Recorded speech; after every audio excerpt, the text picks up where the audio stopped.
Bonjour et bienvenue, voici notre tour d'horizon économique, géopolitique, sanitaire et boursier et nous sommes le vendredi 26 mars pour comprendre comment tourne la planète finance. C'est sur la bourse au quotidien nulle part ailleurs et l'épisode du jour s'intitulera Faut-il se gaver de SPAC avant le week-end de Pâques ?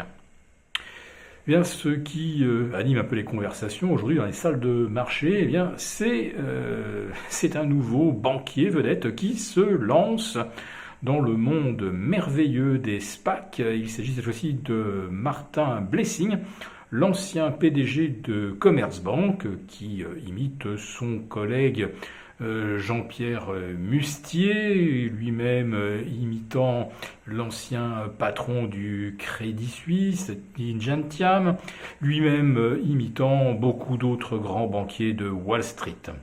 Alors les SPAC, eh bien on en a déjà lancé depuis le début de l'année autant et avec plus de capitaux levés que durant toute l'année 2020.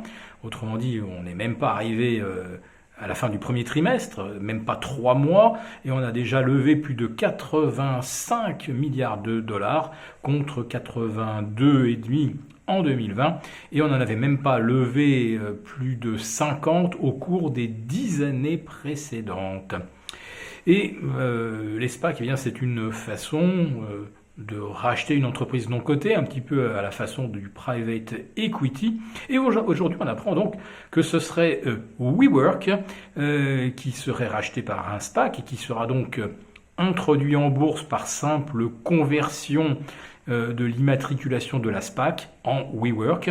Le prix convenu serait de 9 milliards de dollars. Ouf, ça, c'est une belle opération.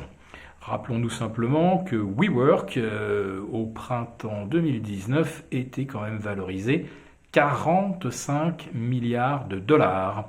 Donc là, on est à 9, c'est-à-dire exactement 5 fois moins cher.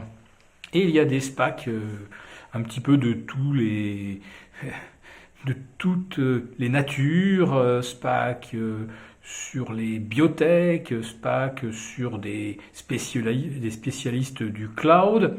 Et beaucoup d'entreprises rachetées dans le cadre des SPAC font 0 dollars de chiffre d'affaires. Et ça explique peut-être que depuis le début de l'année, eh bien, le bilan des SPAC n'est pas si brillant que cela, puisqu'il y a un indice qui mesure leur performance et il est actuellement en baisse de 10,5% depuis le 1er janvier.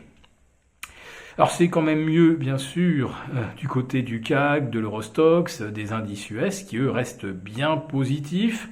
Le seront-ils sur la semaine ?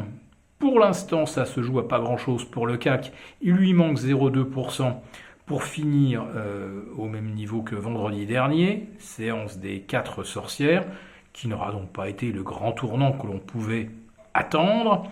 Cette fois-ci, donc, le mois de mars ne sera pas le point de bascule.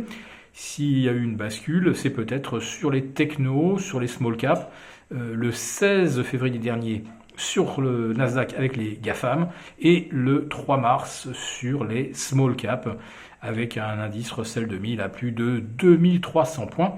Depuis, eh bien, comme on dit dans le métier, eh bien, ça dégueule un peu et ça n'a pas trop l'air de rebondir.